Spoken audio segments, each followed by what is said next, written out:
Issue we need to figure out कि अभी तक what assistance Global North was giving to Global South, there were always strings attached to it. There was IMF which was giving us loan, but a huge kind of strings which were allowed, that is called conditionalities of loan, because of which a SAP program was being mandated on us. This has been the relationship between Global North and Global South. But now India is trying to give it a new shape.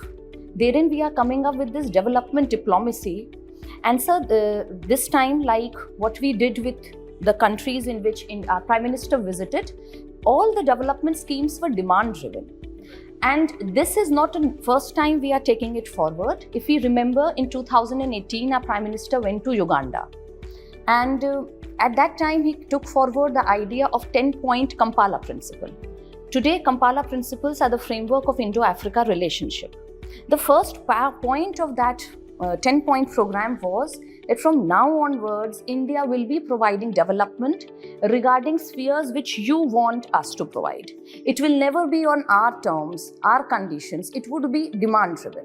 I believe if India take forward these kind of agenda, then it won't be a surprise if out of their own willingness, Global South considers itself not only as leaders of Global South, but also as net security provider, which is a thing we want to come out in this particular region.